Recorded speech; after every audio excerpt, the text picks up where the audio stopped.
you so much, and I just want to thank the media for all that you've done to help our community get information. It's critical at a time like this, so thank you so much for helping with the weather and disaster services and being able to help with search and rescue. We appreciate you.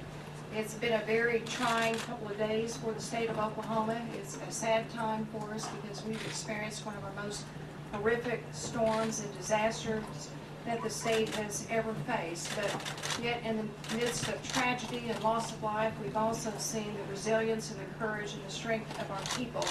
And we will get through this, we will overcome, and we will rebuild, and we will regain our strength.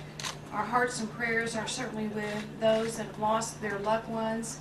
It has been a very, very hard experience, a heartbreaking experience, especially the loss of children and the schools themselves and those who haven't been able to find their loved ones and are still waiting to hear. And we frankly don't even know yet if there are still missing people, but there still may be. So our first and foremost emergency and goal is to have rescue and recovery, to make sure that we've uncovered every piece of debris and gone through every building, piece of land itself to see if there might be someone that survived the storm or has experienced some injuries itself. I had the opportunity a few moments ago to take an aerial tour to fly along the path of the tornado itself. It is very wide. It is hard to look at because there is so much debris on the ground itself. In many places, homes were absolutely destroyed, taken away. There's just sticks and bricks, basically. It's hard to tell if there's a structure there or not. If you get into some of the major neighborhoods, you can't tell where the streets were. The street signs are gone, and it's been a big challenge for us as being able to determine which area of the community we might be in because the streets are just gone, the signs are just gone. So we've been working very hard to identify various areas of need. The path is very wide of the storm itself. It's about 20 miles long. We estimate it could have been up to 2 miles in width itself. We flew over the schools and got to see the terrible destruction of the schools themselves, certainly the business community and the friends and neighbors that lost their homes that we are very sad about. I want to personally thank Administrator Fugate, who has joined us here with FEMA. They have done a superb job in working with our city and state and federal leaders here. We appreciate you, Administrator. We appreciate your very prompt response and answering our disaster declaration for our state and giving us approval on that. As you know, Administrator, not only did we have the storm that passed through yesterday, but we also had storms and loss of life and loss of homes and businesses on Sunday. And the storm actually began to roll through the state of Oklahoma. So thank you for your assistance.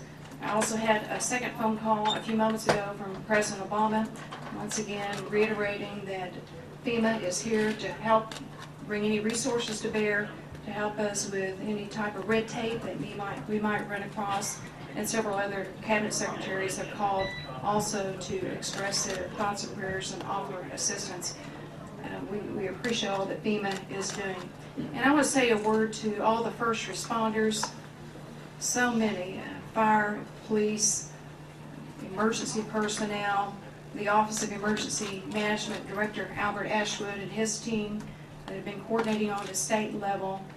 Thank you very, very much, and job well done to help so many people that are in need. This has been a big tragedy for the state, and it's not easy to handle something of this magnitude, but I know that many people have worked around the clock and have put in extremely long hours in very dangerous circumstances helping our fellow Oklahomans, and we're very grateful for all of you.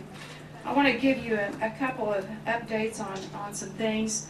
We have what's called a unified command led by the Moore Fire Department. They have done a superb job and working with their local officials here and certainly with our state and federal officials. They have a plan. They're implementing the plan, and they have been since yesterday. I've been to their command headquarters. I've seen them organize their various teams. They have the map of the city itself, both Moore and Oklahoma City, in which they've been sending out various teams and determining what the most important need is at that particular moment. So thank you and job well done to the command team itself.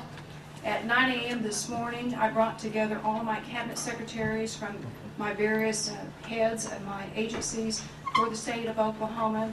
We had a thorough meeting going through each division of our state entities, talking about the current needs and challenges facing the state of Oklahoma.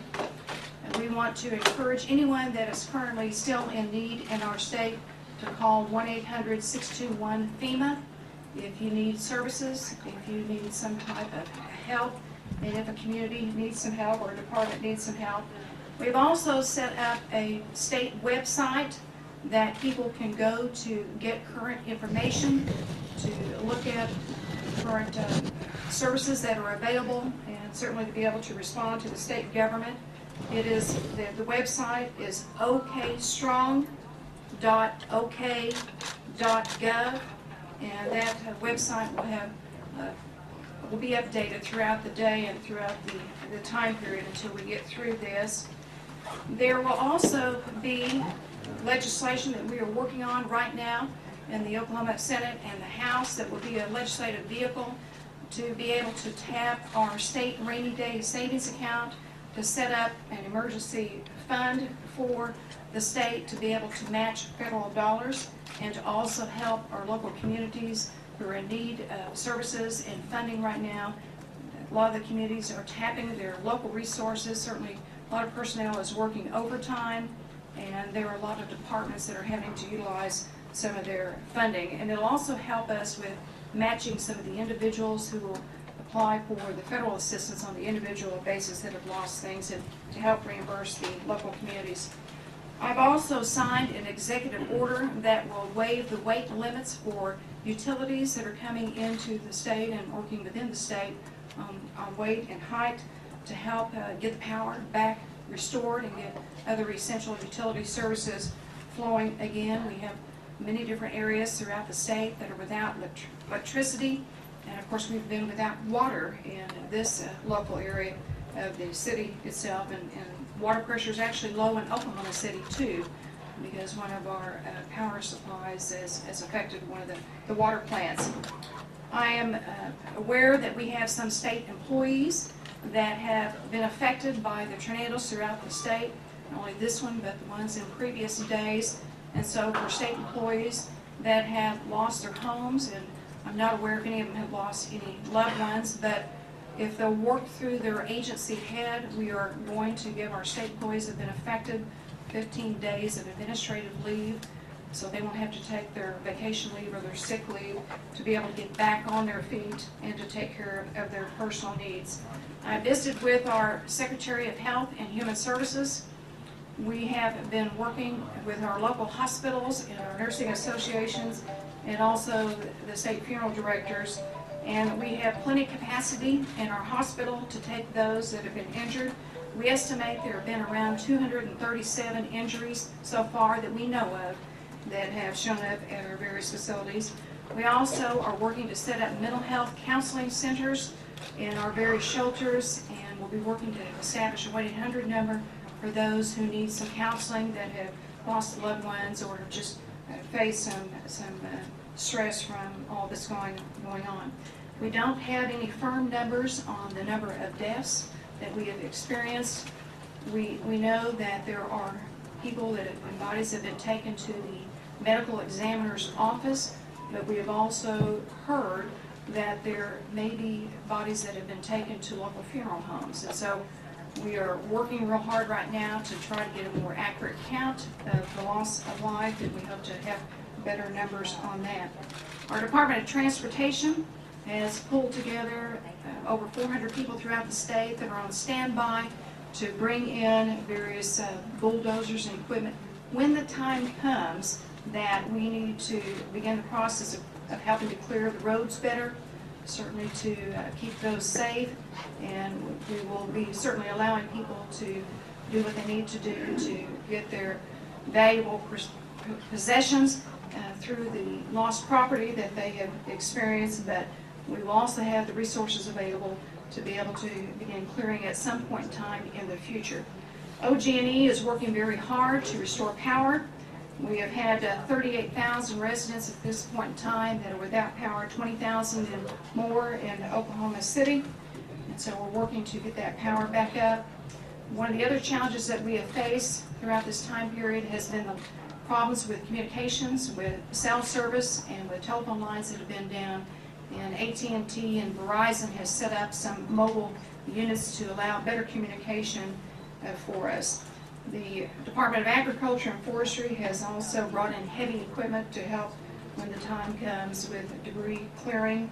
And I just want to add that for those that are calling and offering help and resources, please make contact with our various charities through the Red Cross for donations or volunteer help, and also with the Salvation Army. They're the best source right now to give information to. And I'll turn it over here to Administrator Fugate. Thank you so very much for coming to Oklahoma. We really appreciate your help.